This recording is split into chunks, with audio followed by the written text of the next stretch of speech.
नमस्कार दोस्तों, देव education DNA channel में आपका स्वागत है।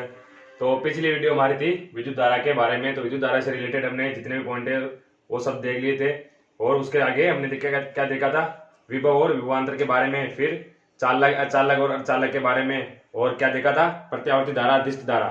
उससे आगे अपन बढ़ते हैं, क्या आता है हमारा पॉइंट, ओम का नियम। तो आज अपन पढ़ेंगे ओम के नियम के बारे में।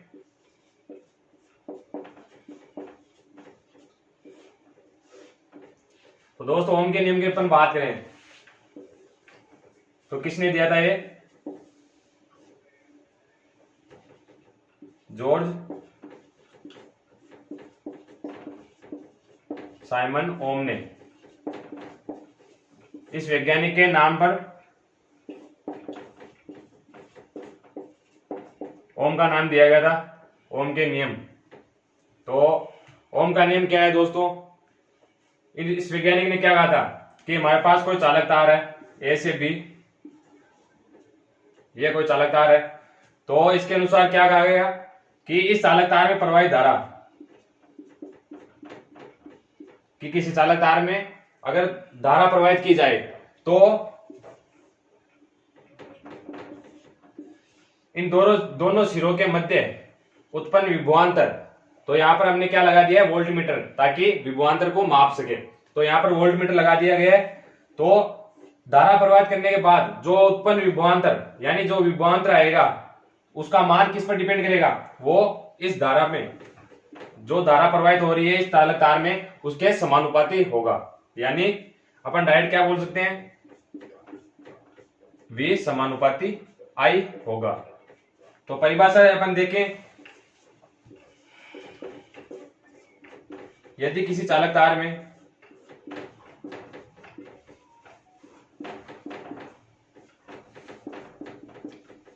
धारा प्रवाहित की जाए,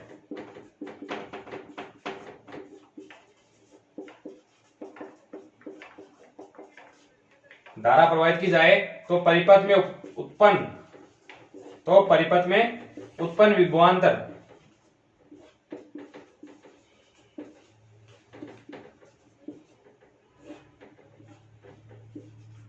किसके समानुपाती होगा, प्रवाहित धारा के समानुपाती होगा।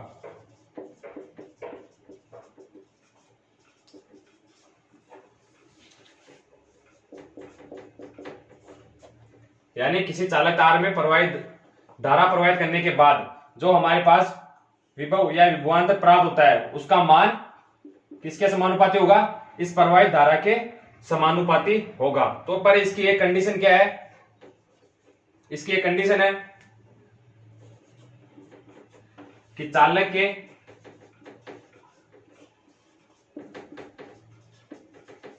भौतिक गुण समान या नियत रहने चाहिए।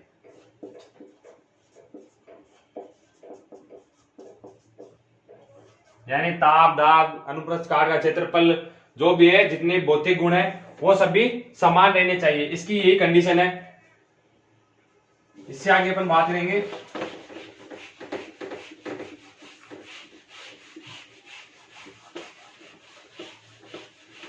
इक्वेशन फॉर्म में इसको लिखा जाएगा V समानुपाती I। और जब अपन समानुपाती का चिन्ह हटाते हैं तो हमारे पास क्या आता है, नियतांक आता है। तो यहां हमारे पास क्या नियतांक आएगा, R हमारे पास यहाँ क्या है, समानुपाती नियतांक है,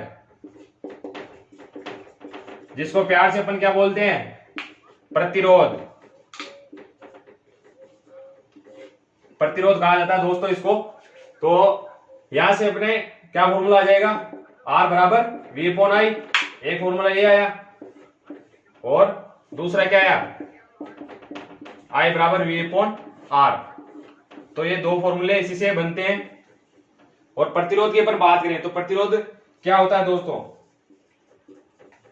प्रतिरोध चालक का वह गुण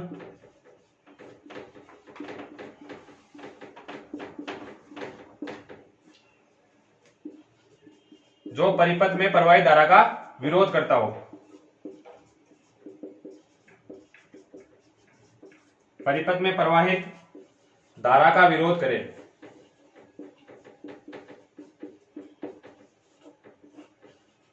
क्या कहलाएगा हमारे पास?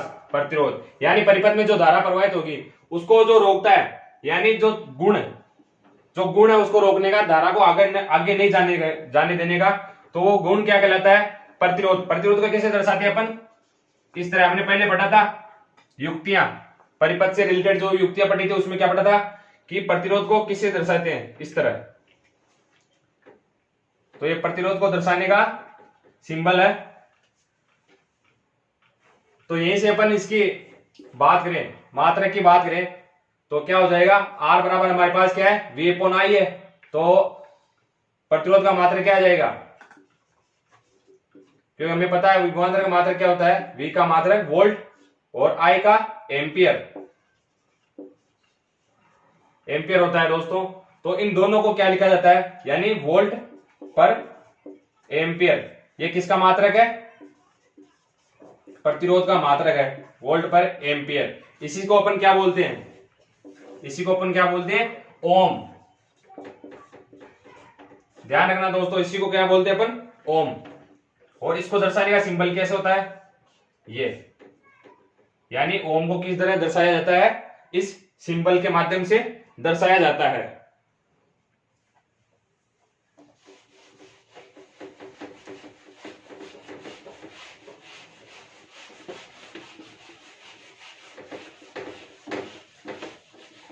अब अपन बात करें कि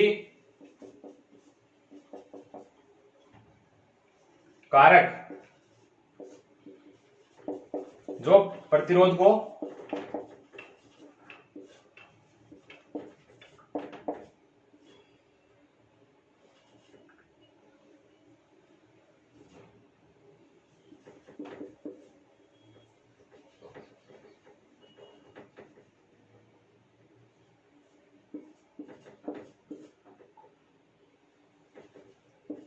प्रतिरोध पर निर्भर करते हैं।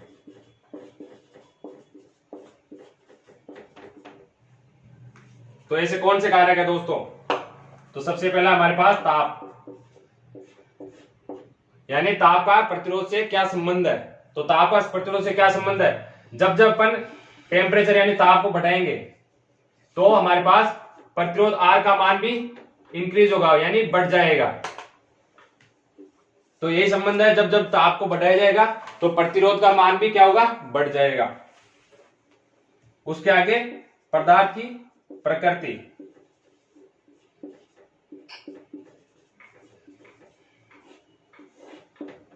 पदार्थ की प्रकृति के अंदर अपने देखा था, क्या क्या देखा था? चालक, कुचालक व अर्धचालक पदार्थ। तो इन तीनों पदार्थों की चालकताओं के गुणों के बारे में अपने पढ़ लिया था लास्ट वीडियो में। तो वापस आपको नहीं बताया जाएगा, जिसको देखना है वो पिछली वीडियो जाकर देखे जरूर। तो पदार्थ की प्रकृति में क्या क्या आएगा? चालक, कुचालक व अर्धचालक पदार्थ आएंगे, जो किस पे निर्भर करते हैं? उनकी चालकताओं पर। तीसरा गुण है हमारे पास पदार्थ की लंबाई पर।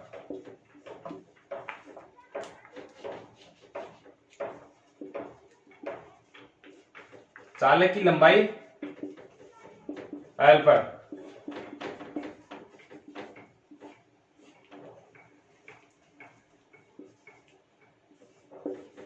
तो L पर किस तरह निर्भर करेगा दोस्तों? जो प्रतिरोध होता है हमारे पास वो चालक की लंबाई के समानुपाती होता है। इसको अपन इक्वेशन फर्स्ट दे देते हैं। और दूसरा हमारे पास अनुप्रस्थ काट का क्षेत्रफल, अनुप्रस्थ काट का क्षेत्रफल। तो दोस्तों अनुप्रस्थ काट क्या है? ये तो कोई भी हमारे पास चालक है ये, तो अनुप्रस्थ काट कौन सा भाग होगा? इसका जो ये भाग है, ये जो भाग है अंदर का गोलाई वाला मोटाई का, इसको अपन क्या बोलते हैं? अनुप्रस्थ काट। तो इस पर किस तरह निर्भर करेगी? जो प्रतिरोध होगा वो अनुप्रस्थ काट के क्षेत्रफल के व्युत्क्रमानुपाती होगा। इसको अपन इक्वेशन 2 दे देते हैं। तो पहला पॉइंट अपना क्या था, ताप। तो ताप को बढ़ाने पर प्रतिरोध बढ़ेगा, और प्रतिरोध बढ़ने से क्या होगा, क्योंकि हमारे पास फॉर्मूला क्या होता है, आर बराबर वी अपॉन आई, आर बराबर वी अपॉन आई होता है। तो ताप बढ़ाएंगे, ताप बढ़ाने पर क्या होगा, प्रतिरोध बढ़ेगा, प्रतिरोध बढ़ेगा तो मतलब धारा का मान घटेगा, धारा का मान घटेगा। यानी अगर परिपथ में, ये हमारे पास कोई परिपथ है, इसमें धारा प्रवाहित हो रही है, ये धारा प्रवाहित हो रही है, तो अगर ये क्या है हमारे पास प्रतिरोध, इसका मान अधिक होगा, यानी प्रतिरोध अधिक होगा तो धारा जो इसमें प्रवाहित हो रही है वो उसका मान कम हो जाएगा।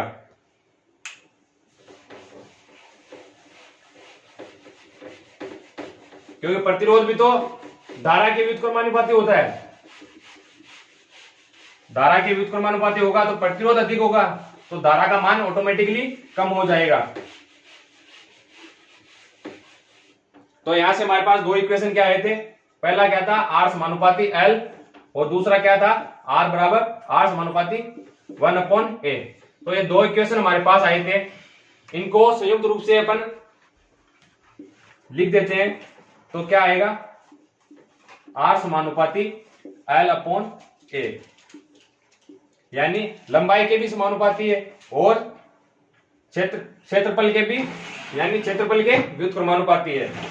और अभी ने देखा था कि जब समानुपाती का निशान हटाया जाता है तो क्या आता है हमारे पास, समानुपाती नियतांक आता है।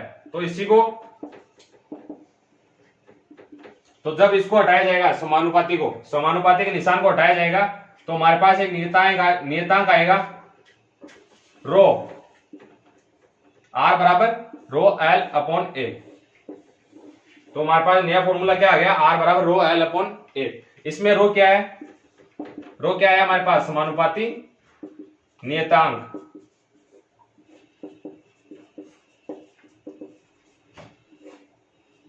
और इसी को अपन क्या बोलते हैं, विशिष्ट प्रतिरोध,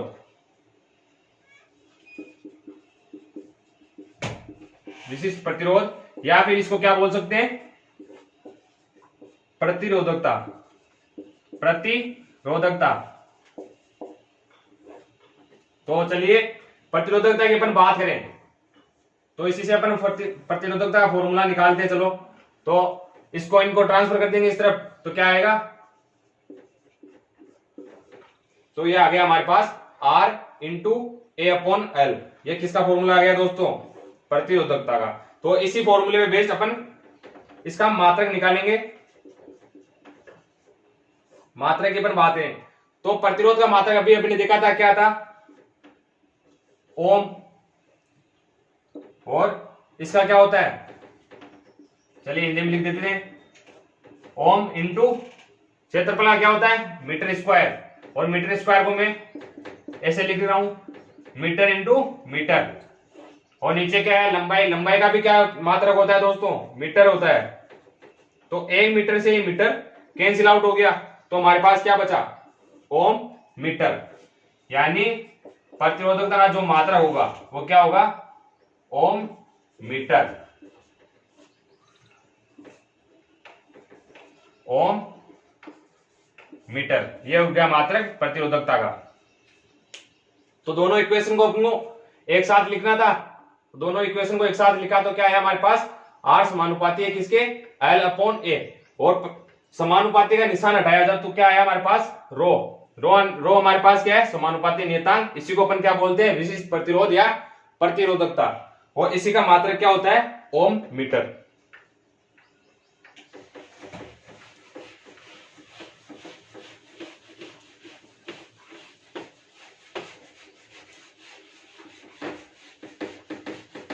तो दोस्तों ये हो गया अपना ओम के नियम के बारे में जितने भी पॉइंट्स थे। अब अपन चलेंगे सीधा श्रेणी क्रम और समांतर क्रम संयोजन पर।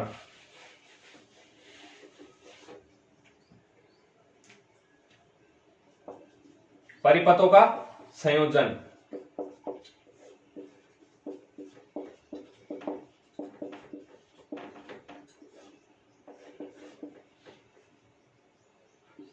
तो दो प्रकार के होते हैं, श्रेणी क्रम और दूसरा कौन सा हमारे पास, समांतर क्रम संयोजन।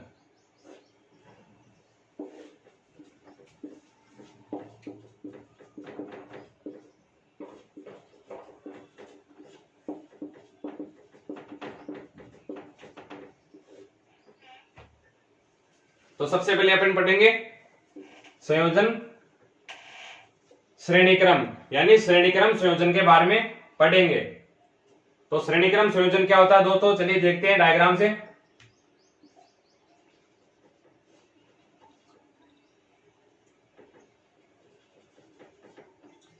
ये हमारे पास क्या है, विद्युत परिपथ है,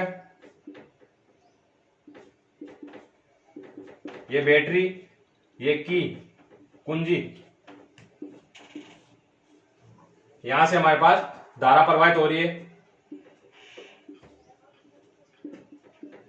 और ये क्या है, प्रतिरोध है R1 व R2।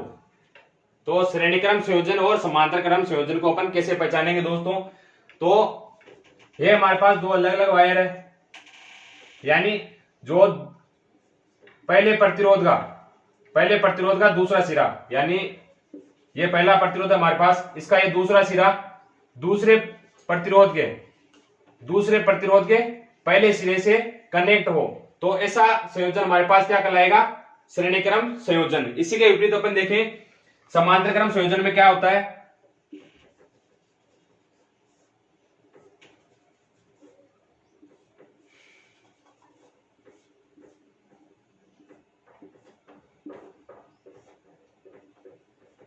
यानी जितने भी प्रतिरोध होंगे R1, R2, R3, ये तीन हमारे पास प्रतिरोध है जो समांतर क्रम संयोजन में है। इसका अपन को पता लगाना है कि किस क्रम में है, समांतर में है या श्रेणी क्रम में। तो समांतर को पहचानने के लिए क्या होगा, क्या करना पड़ेगा कि हमारे पास जितने भी वायर है, जितने भी जो तार है, तीन तार है, ये अलग तार है, ये अलग है, ये अलग है, तो इन तीनों का तीनों सिरे जो एक पॉइंट पर मिले हैं, तो लास्ट के जो इसके तीनों सिरे हैं वो एक ही पॉइंट पर मिलने चाहिए। यानी पहले किस पे मिले हुए थे, एक बिंदु पर, तीनों सिरे एक बिंदु पर मिले हुए थे, और आखिरी के तीनों सिरे कहां पर मिलेंगे, एक ही सिरे पर। तो ऐसा क्रम या ऐसा संयोजन क्या कहलाएगा, समांतर क्रम संयोजन कहलाएगा।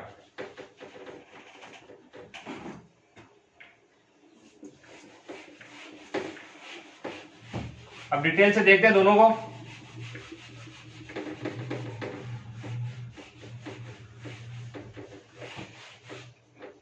श्रेणी क्रम संयोजन,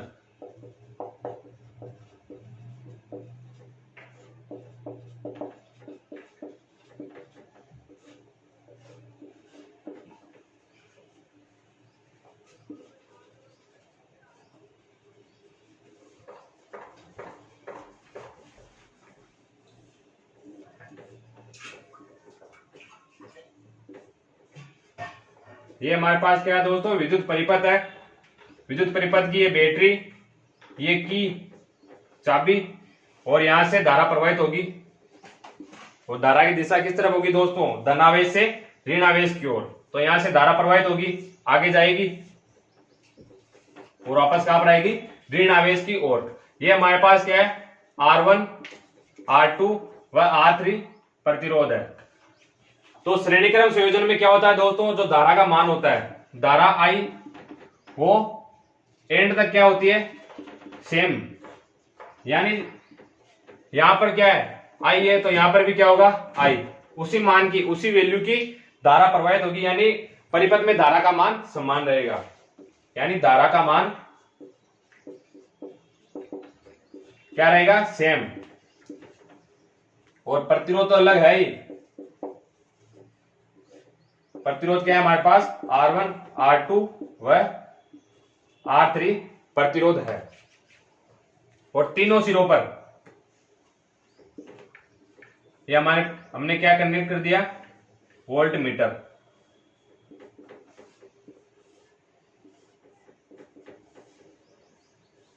अलग अलग प्रतिरोध का क्या कनेक्ट कर दिया, वोल्ट मीटर, ताकि विभवांतर का मान या वोल्टेज का मान हमें पता चल जाए।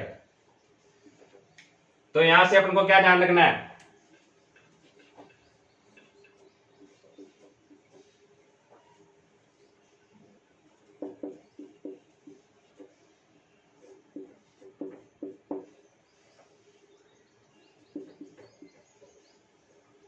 परिपथ की कुल वोल्टता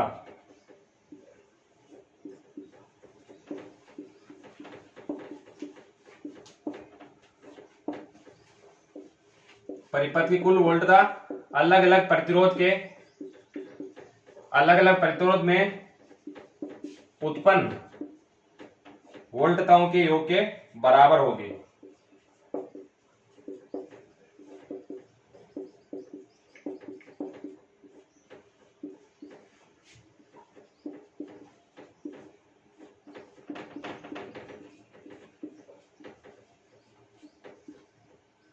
यानी जो V का मान है, वोल्ट का मान, voltage V1 plus V2 plus V3।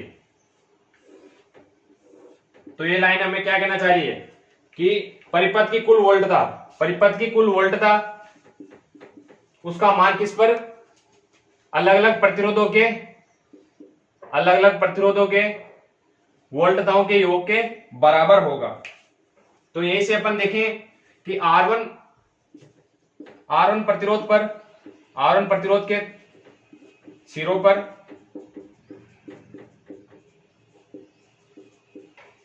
उत्पन्न विभवांतर क्या होगा, V बराबर I, V1 बराबर I R1। तो यहां पर क्या है, V1 है, R1 के लिए क्या हो गया V1, और धारा तो सेम सभी के लिए क्या होगी, सेम रहेगी। तो क्या लेना है, I का I लेना है, और प्रतिरोध क्या आ गया हमारे पास R1। इसको अपन दे देते हैं इक्वेशन फर्स्ट।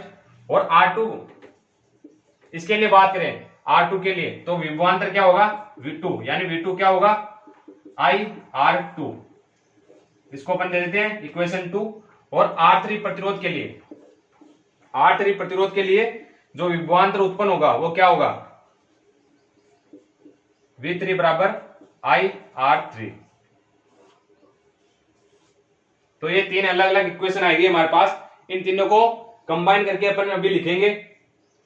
तो ये हमारे पास के कहां से आया है कि जैसा हमें पता है V बराबर क्या होता है IR, ओम का नियम क्या था, V बराबर IR। तो इस सिरे पर यानी इस प्रतिरोध के लिए विभवांतर का मान क्या होगा V1। और श्रेणी क्रम संयोजन में अपन को ध्यान क्या रखना है कि धारा का मान क्या रहता है, सेम। यानी हर प्रतिरोध पर धारा का मान क्या रहेगा, यहां पर I, यहां पर I और यहां पर भी I, यानी हर जगह पर धारा का मान सेम रहेगा। तो धारा का मान सेम रख देते हैं अपन, I का I रख दिया। और प्रतिरोध R1 की बात करें तो प्रतिरोध R1 के लिए ये R1 आ गया। फिर इसके लिए बात करें अपन तो यहां पर क्या हो जाएगा V2 R2। थर्ड के लिए बात करें तो V3 R3। यहां पर मतलब धारा का मान क्या रहेगा, सेम रहेगा।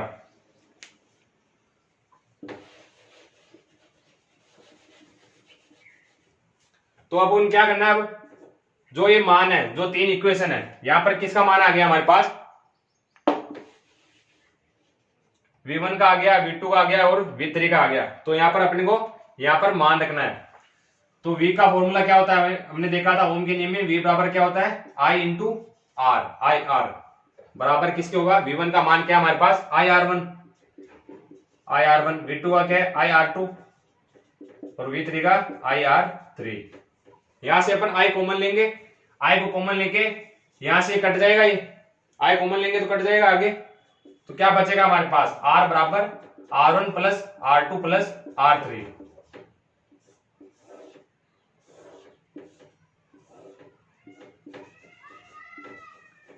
यानी कि श्रेणी क्रम संयोजन में प्रतिरोध का संयोजन किस तरह होता है, उनके योग के बराबर। यानी अगर हमारे पास यहां 2 ओम है, यहां का मान 2 है, इधर 3 है, इधर 5 है, तो कुल प्रतिरोध हमें पूछा जाएगा कि परिपथ का कुल प्रतिरोध ज्ञात कीजिए। तो क्या आएगा 2 3 5 5 10। तो कुल प्रतिरोध हमारे पास क्या आ जाएगा 10 ओम।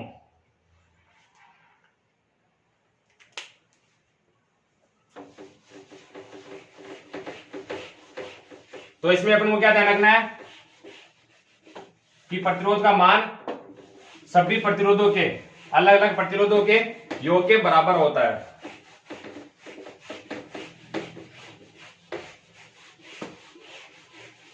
और इसी फॉर्मूले पे बेस्ड आपके क्वेश्चन पूछे जाएंगे एग्जाम में। उससे पहले अपन देख लेते हैं समांतर क्रम संयोजन।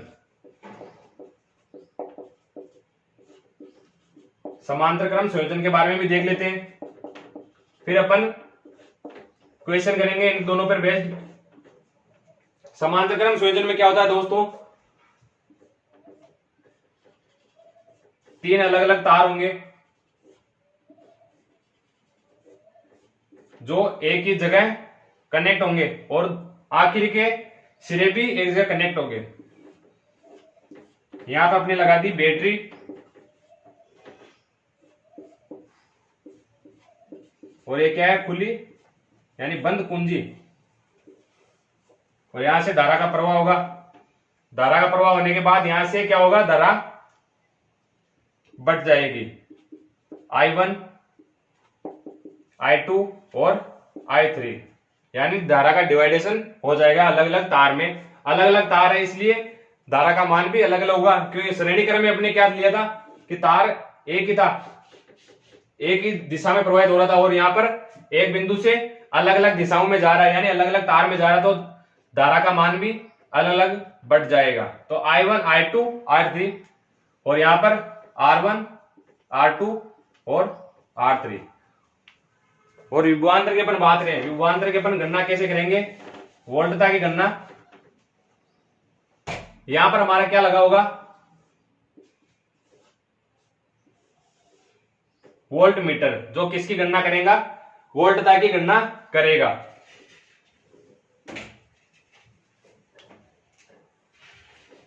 तो इसमें अपन को क्या लेना है, विभवांतर सेम लेना है। विभवांतर इसमें क्या रहेगा, सेम। और प्रतिरोध, प्रतिरोध क्या है इसमें, R1 R2 है R3, और धारा क्या है, I1 I2 व I3। और इसमें एक पॉइंट आपको ध्यान रखना है कि धारा का मान यानी कुल धारा का मान इनमें प्रवाहित, यानी यहां पर धारा कौन सी होगी, I1, इस तार के लिए I1 धारा, इसके लिए I2 और इसके लिए I3 धारा, यानी अलग अलग धारा हो जाएगी अलग अलग प्रतिरोध के अनुसार। तो उनका योग, इन सभी का योग किसके बराबर होगा, किसके तुल्य होगा, कुल धारा के, परिपथ की कुल धारा। परिपथ में प्रवाहित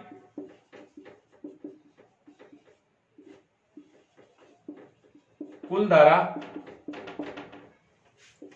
अलग अलग प्रतिरोधों में, अलग अलग प्रतिरोधों में प्रवाहित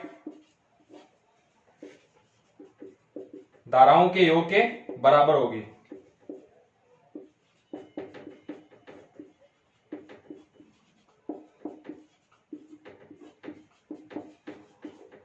बराबर होती है, यानी I बराबर I1 plus I2 plus I3 हमें लेना है। यानी समांतर क्रम संयोजन में क्या होगा, जो धारा का मान है वो सभी अलग अलग प्रतिरोधों में प्रवाहित धाराओं के योग के बराबर होगी, यानी I बराबर I1 plus I2 plus R3। जिस तरह श्रेणी क्रम में अपने क्या देखा था कि विभवांतर का मान यानी वोल्टता का मान अलग अलग था हर प्रतिरोध के लिए, उस वहां पर हमने क्या लिखा था, V बराबर V1 plus V2 plus V3, ये हमने लिखा था। इसी तरह इसमें क्या होगा, धारा का मान अलग अलग होगा, I बराबर I1 plus I2 plus I3 हो जाएगा।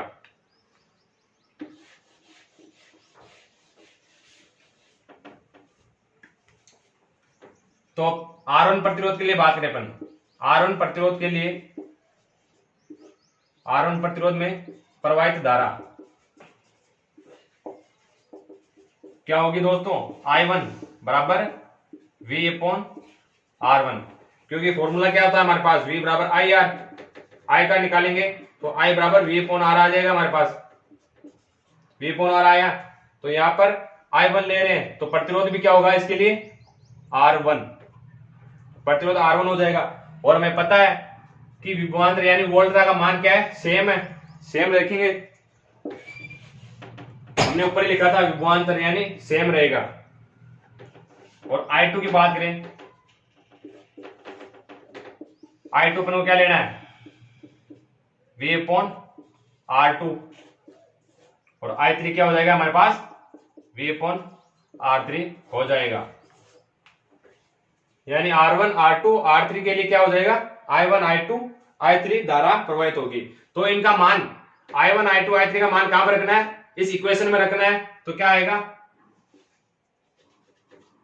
धारा का मान I बराबर V/R और I1 का मान क्या है, V/R1 plus V/R2 plus V/R3। यहां से अपन V कॉमन ले लेंगे, V कॉमन लिया तो क्या बचा,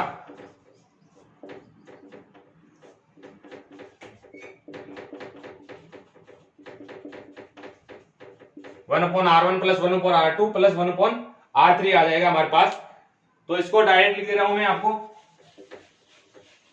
यहां से जब विभवांतर कैंसिल आउट होगा तो क्या आएगा, लास्ट में हमारे पास, लास्ट में आ जाएगा हमारे पास 1/R1 बराबर 1/R1 plus 1/R2 plus 1/R3 हमारे पास आएगा।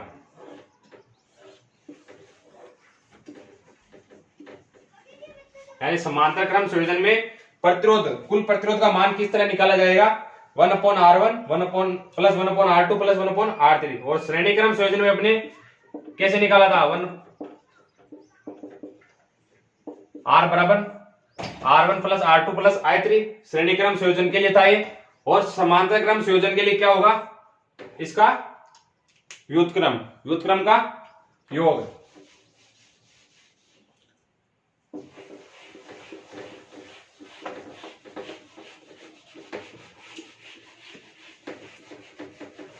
तो ये हो गया दोस्तों हमारे पास श्रेणी क्रम संयोजन और समांतर क्रम संयोजन। तो दोस्तों इन पर बेस्ड अपन क्वेश्चन करेंगे।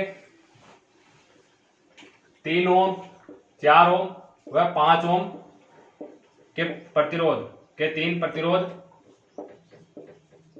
श्रेणी क्रम में जुड़े हुए हैं।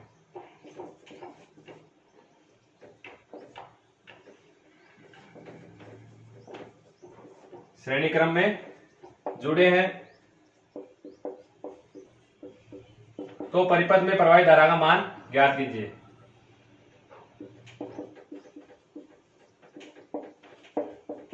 तो परिपथ में प्रवाहित धारा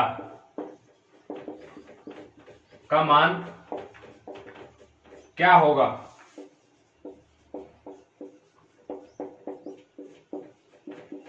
यदि वोल्टता 6 वोल्ट हो।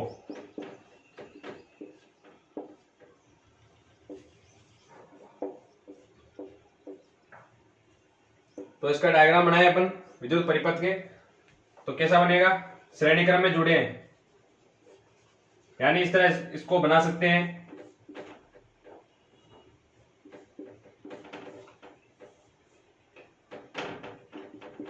वोल्टता हमारे पास कितनी दी हुई है, 6 वोल्ट।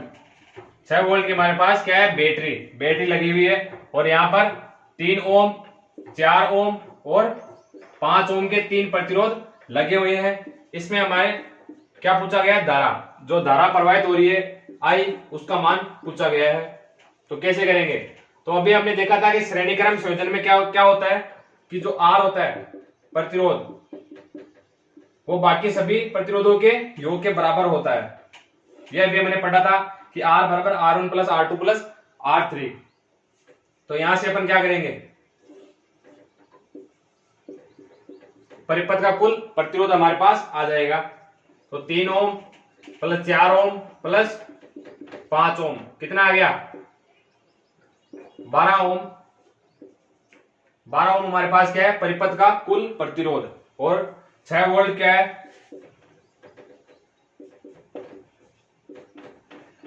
परिपथ की वोल्टता आ गई हमारे पास 6 वोल्ट जो हमें दी हुई है। और 12 ओम हमने ज्ञात कर लिया अभी। तो अभी हमने क्या पूछा है, I। तो I में क्या संबंध है, I बराबर क्या होता है, V/R। यहां से अपन मान पुट करेंगे। V का मान कितना है, 6 और R का मान 12। कितना आया दोस्तों, यानी 0.5 एम्पियर की धारा इसमें प्रवाहित होगी। तो अपने क्या करना है, सिंपल सा जितने जो भी प्रतिरोध हमें दिया हुआ है, चाहे श्रेणी क्रम में हो या समांतर क्रम में हो, उनको ऐड करना है ताकि कुल प्रतिरोध हमारे पास आ सके। तो कुल प्रतिरोध निकालने के लिए हमने क्या किया, इन सभी को ऐड किया। तो ऐड करने के बाद हमारे पास क्या है, कुल प्रतिरोध आ गया कितना, 12 ओम। और 12 ओम को क्या किस में लिखना है, यहाँ पर I बराबर V अपॉन R। ये हमारे पास क्या क्या लेना है, कुल प्रतिरोध है, कुल प्रतिरोध लेना है, ना कि ये R1 R2 R3 नहीं लेना है, कुल प्रतिरोध लेना है यहाँ पे। तो जब इसको सोल्व करेंगे तो क्या आ जाएगा, 0.5 एम्पीयर की धारा हमें प्राप्त होगी।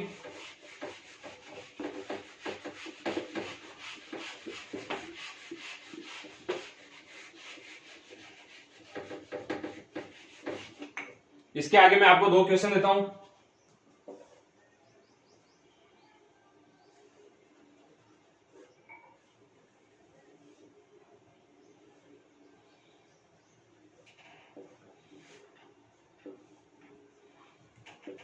आठ ओम, 8 और ये 2 ओम।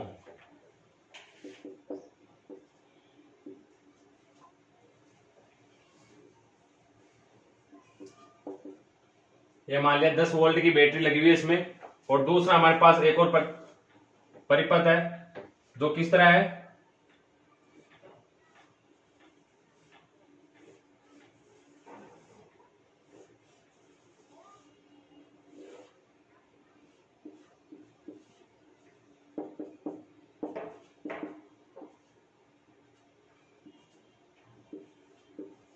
आठ ओम, 8 और ये 2 ओम के 3 प्रतिरोध है।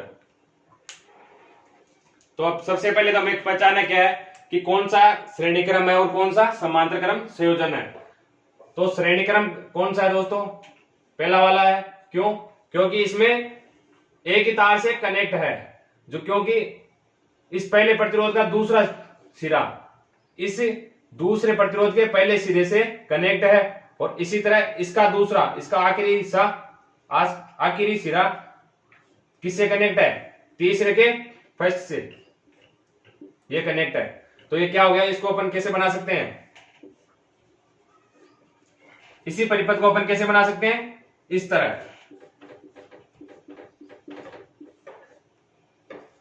तो ये क्या आ गया, यहां पर 8 ओम आ गया ये, और इसी को अपन सीधा करेंगे यहां से, तो सीधा हो गया, क्या होगा 8 ओम, और इसी तरह ये 2 ओम बन जाएगा।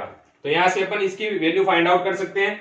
तो क्या होगा, धारा पूछा मैं मान, दोनों में धारा का मान पूछा है कि धारा का मान ज्ञात कीजिए। तो इसमें क्या हो जाएगा, R का मान क्या होगा, R1 plus R2 plus R3। तो 8 प्लस 8 प्लस 2 कितना आएगा, 18 ओम। 18 ओम हमारे पास क्या आ गया, परिपथ का कुल प्रतिरोध। यहां से धारा का मान भी आ जाएगा, क्योंकि I बराबर क्या होता है, V अपॉन R। V का मान में कितना दिया है, 10 वोल्ट, और ये 18। इसको सोल्व करेंगे तो 5/9 एम्पियर की धारा इसमें प्रवाहित होगी।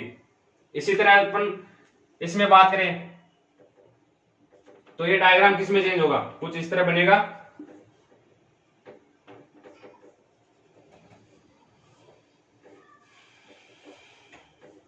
यानी ये समांतर क्रम संयोजन में है।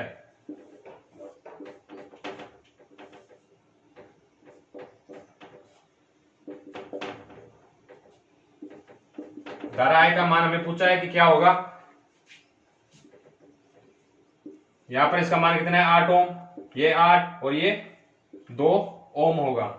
यानी इसको अपन कैसे बना सकते हैं, इसको इन दोनों तारों को एक जगह करके, एक जगह किया तो किस पर आ गया, एक पॉइंट पर। फिर ये वायर इस जगह आया तो कहां पर होगा, ये यहां पर एक जगह कनेक्ट हो गए। यानी तीनों तार एक जगह कनेक्ट होंगे, और लास्ट सिरे यानी आखिरी सिरे भी कहां पर कनेक्ट होंगे, एक जगह पर कनेक्ट होंगे। तो ये संयोजन कैसा हो जाएगा, समांतर, और ये किसमें, श्रेणी क्रम संयोजन हो जाएगा। तो समांतर क्रम संयोजन में हमें पता है कि प्रतिरोध कैसे निकाला जाता है, जो R का मान होता है, प्रतिरोध कैसे निकाला जाता है, कुल प्रतिरोध किसके बराबर होता है, 1/R1 plus 1/R2 plus 1/R3 के तुल्य होता है।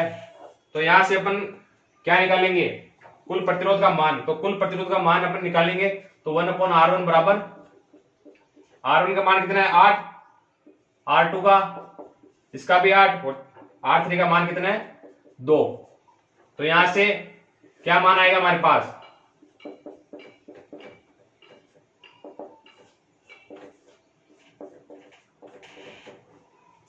तो ये आ गया हमारे पास 3/4।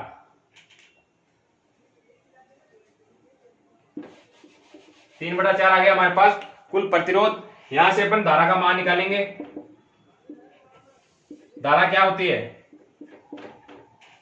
I बराबर V/R, और R का ये हमारे पास वैल्यू कौन सी है 1/R में है, यानी 1/R का मान कितना है 3/4।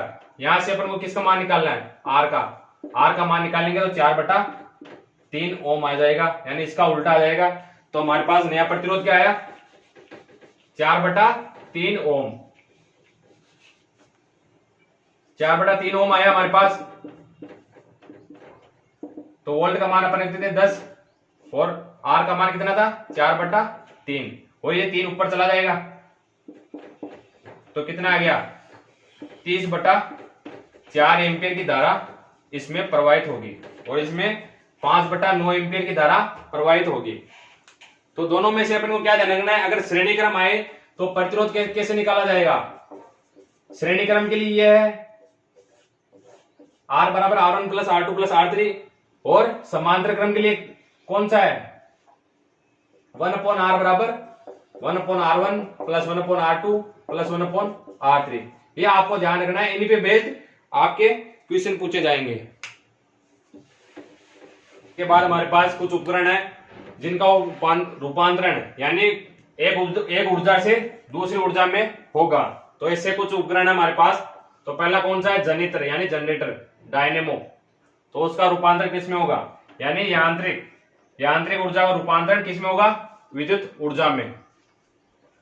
यानी पहले उसमें ऊर्जा कौन सी थी यांत्रिक ऊर्जा थी, जब इसको स्टार्ट किया गया तो किस में कन्वर्ट हो गई विद्युत ऊर्जा में।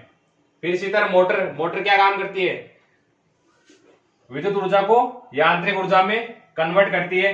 इसी तरह माइक्रोफोन क्या करता है ध्वनि ऊर्जा को विद्युत ऊर्जा में, और लाउड स्पीकर और हेडफोन जो होते हैं वो विद्युत ऊर्जा को ध्वनि ऊर्जा में रूपांतरित कर देते हैं। इसी तरह बल्ब की बात करें तो बल्ब क्या करेगा विद्युत ऊर्जा को किस में कन्वर्ट करेगा प्रकाश ऊर्जा में, यानी विद्युत लेकर लाइट से प्रकाश ऊर्जा में चेंज हो जाएगा। इसी तरह हीटर भी क्या करता है विद्युत ऊर्जा को उष्मीय ऊर्जा में कन्वर्ट करेगा। सोलर सेल क्या करेगा सौर ऊर्जा को विद्युत ऊर्जा में कन्वर्ट करेगा। और सेल की बात करें तो सेल क्या करेगा रासायनिक ऊर्जा को किसमें विद्युत ऊर्जा में, यानी सेल के अंदर जो स्टोरेज होता है वो किसका होता है रासायनिक का, तो रासायनिक ऊर्जा को क्या करेगा विद्युत ऊर्जा में चेंज कर देगा। बैटरी क्या करेगी विद्युत ऊर्जा को रासायनिक सेल में, यानी इसका जस्ट विपरीत, यानी सेल अगर रासायनिक ऊर्जा को विद्युत ऊर्जा में, तो बैटरी क्या करेगी विद्युत ऊर्जा को रासायनिक ऊर्जा में कन्वर्ट करेगी। और मोमबत्ती क्या करेगी रासायनिक ऊर्जा को प्रकाश ऊर्जा में कन्वर्ट कर देगी। तो दोस्तों नेक्स्ट पवन चक्की, तो पवन चक्की क्या करेगी पवन ऊर्जा को यांत्रिक ऊर्जा में कन्वर्ट करेगी। वाद्य यंत्र जितने भी होते हैं हमारे पास हारमोनियम वगैरह जितने भी, उनका काम क्या होता है कि यांत्रिक ऊर्जा को ध्वनि ऊर्जा में परिवर्तित कर देते हैं। इसी तरह टायर होते हैं, वाहनों के टायर क्या करते हैं यांत्रिक ऊर्जा को उष्मीय ऊर्जा में कन्वर्ट कर देते हैं। इंजन क्या करेगा इसका जस्ट विपरीत कार्य करेगा कि उष्मीय ऊर्जा को यांत्रिक ऊर्जा में कन्वर्ट करेगा, क्योंकि टायर किसमें करेगा यांत्रिक को उष्मीय में, और इंजन उष्मीय को यांत्रिक ऊर्जा में कन्वर्ट करेगा। इसी तरह नाभिकीय भट्टी है, आपने सुना होगा नाम परमाणु भट्टी।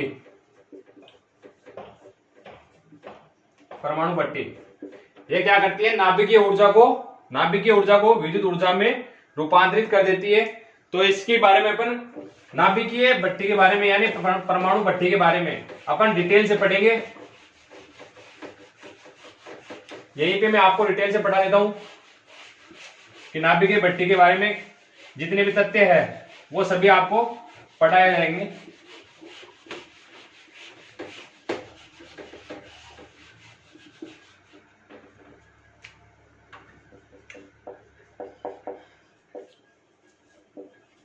नाभिकीय भट्टी क्या काम होता है इसका?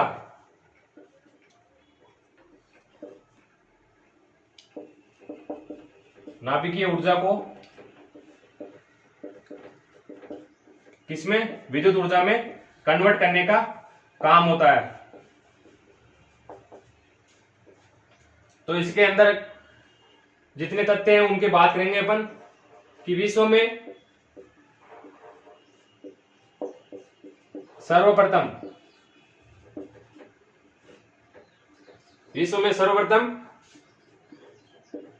1942 में अमेरिका के शिकागो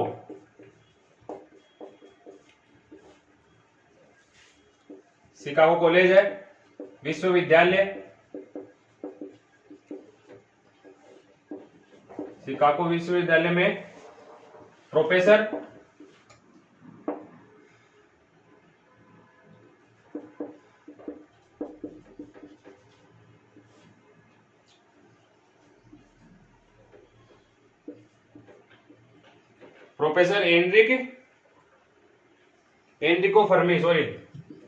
एनरिको फर्मी के निर्देशन में यह बनाई गई थी।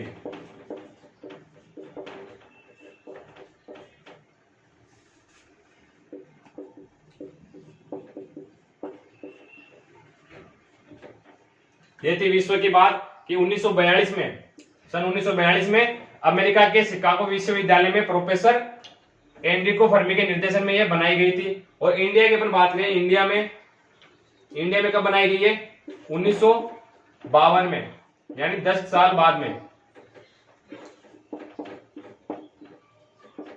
प्रोफेसर होमी जहांगीर भाभा, इन्होंने ये बनाई थी। कामनीय ट्राम्बे मुंबई, यहां पे इसका निर्माण किया गया था। किसके निर्देशन में? प्रोफेसर होमी जहांगीर ने ये बनाई थी। इसके आगे अपन बात करें कि परमाणु भट्टी, यानी जो नाभिकीय भट्टी है, उनके भाग।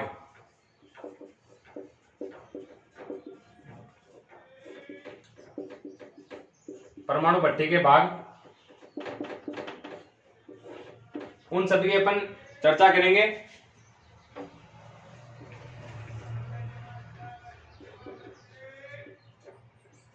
पहला कौन सा है? ईंधन कक्ष।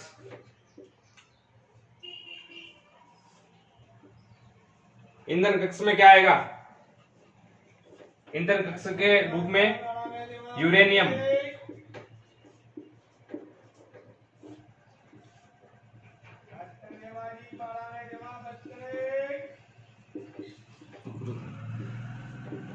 तो एक बार वापस बता देता हूं आपको कि इंडिया में कहां बनी थी ये? ट्रॉम्बे मुंबई में। किसके निर्देशन में? प्रोफेसर होमी जहांगीर भाभा के निर्देशन में 1952 में ये बनाई गई थी। इसी के आगे अपन देखें परमाणु भट्टी के भाग। तो परमाणु भट्टी के कुछ भाग है, उनकी अपन चर्चा कर रहे थे। पहला कौन सा है? ईंधन कक्ष। ईंधन कक्ष में जो काम में लिया जाता है, जो तत्व काम में लिया जाता है, वो कौन सा है? यूरेनियम।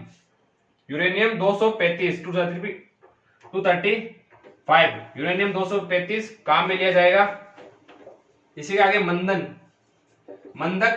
कक्ष। मंदक कक्ष में ठोसों की बात करें अपन, तो ठोस में ग्रेफाइट हो जाएगा।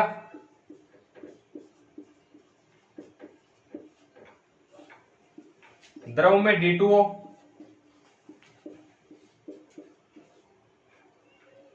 और गैस में कौन सा तत्व है?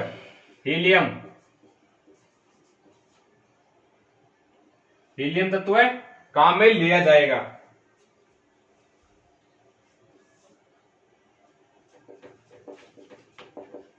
तीसरा हमारे पास नियंत्रक छड़े। इसके लिए कैडमियम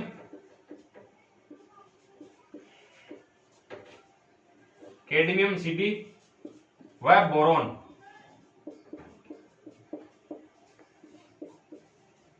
इन दोनों की छड़ें काम में ली जाती है। और चौथा इसका पार्ट है, वो यहां लिख रहा हूं मैं, शीतलक।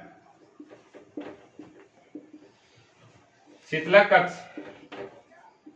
शीतलक कक्ष के रूप में कौन सा साधारण जल का उपयोग किया जाएगा। शीतलक कक्ष में साधारण जल का उपयोग किया जाता है।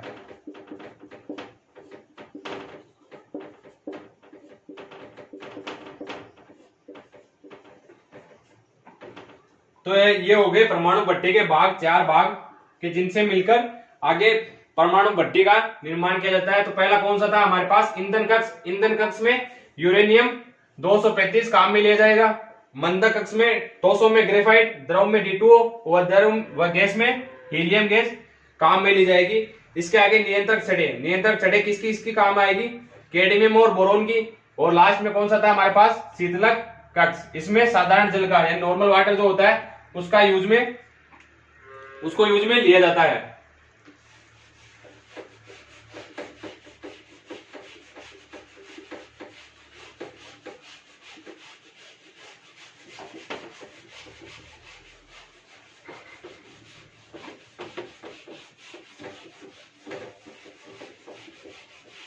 परमाणु भट्टी की बात हो रही है तो साथ ही इसके साथ ही अपन देख लेते हैं परमाणु बम के बारे में भी।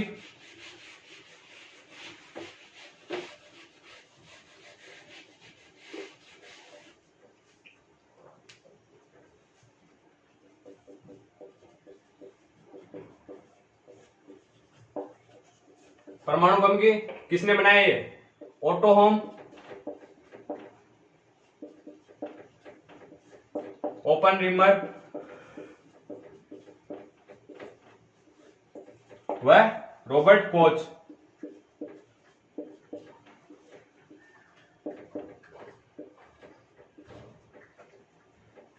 ये तीनों खोजकर्ता थे किसके, परमाणु बम के। और जो परमाणु बम है वो किसके सिद्धांत पर कार्य करता है, परमाणु बम नाभिकीय विखंडन,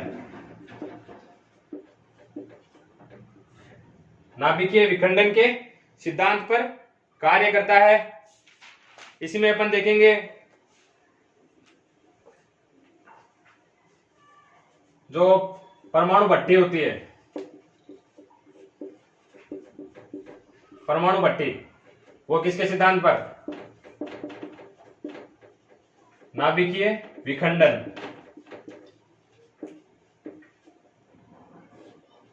तो इन दोनों में क्या डिफरेंस रहेगा कि जो परमाणु बम है वो नाभिकीय विखंडन, अनियंत्रित अभिक्रिया।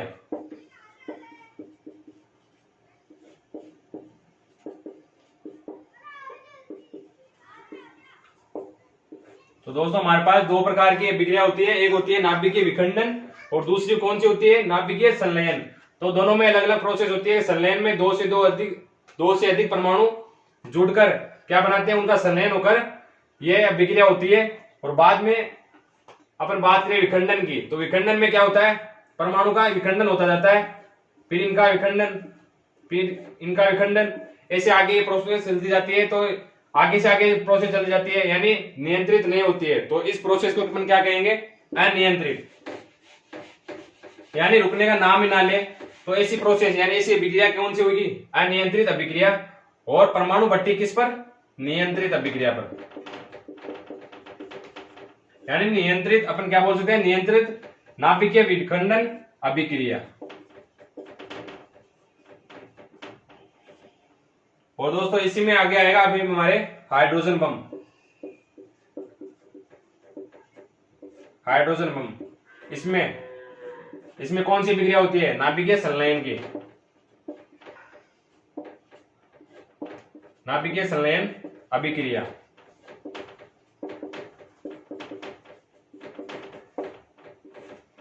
और दोस्तों जो हाइड्रोजन बम होता है, हाइड्रोजन बम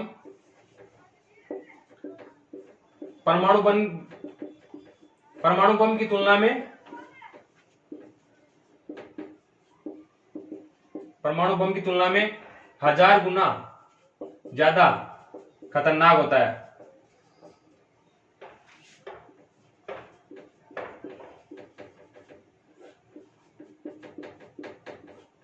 यानी परमाणु बम से भी खतरनाक कौन सा बम है, हाइड्रोजन बम। क्योंकि इसमें कौन सा हाइड्रोजन काम में लिया जाता है, हाइड्रोजन तत्व है काम में लिया जाता है।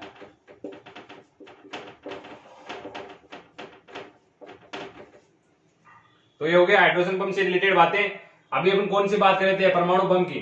तो परमाणु बम की अपन बात करें तो सबसे पहले अमेरिका ने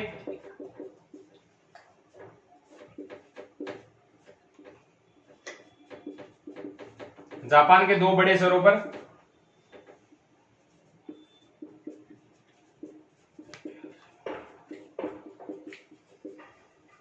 गिराए थे, और कब कब गिराए थे उनकी अपन चर्चा करेंगे।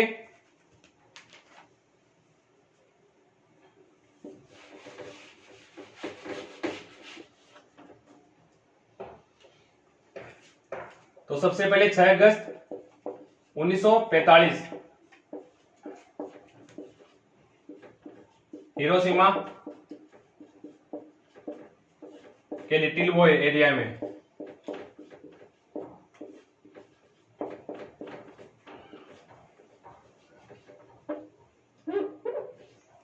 तो 6 अगस्त 1945 को हिरोशिमा के लिटिल बॉय एरिया में ये परमाणु बम गिराया गया था। और उस परमाणु बम को बनाने के लिए कौन सा तत्व है,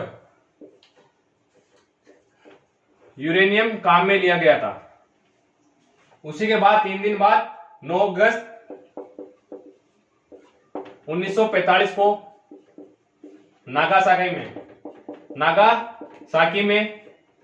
नागासाकी के फेटमैन उसमें गिराया गया था। और उसमें उस परमाणु बम को बनाने के लिए कौन सा तत्व है, प्लूटोनियम।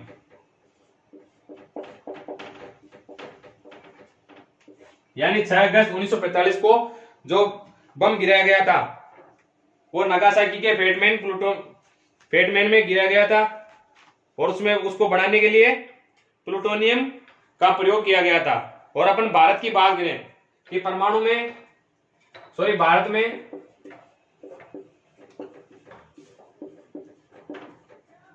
में सर्वप्रथम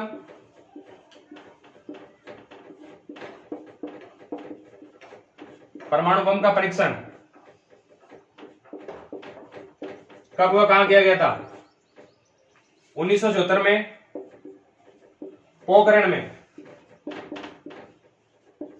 पोखरण जैसलमेर में किया गया था।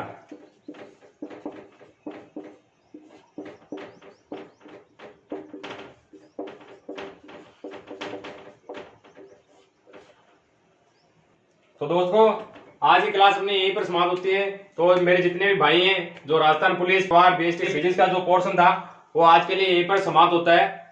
और नेक्स्ट वीडियो में अपन लाएंगे केमिस्ट्री आपको पढ़ाई जाएगी,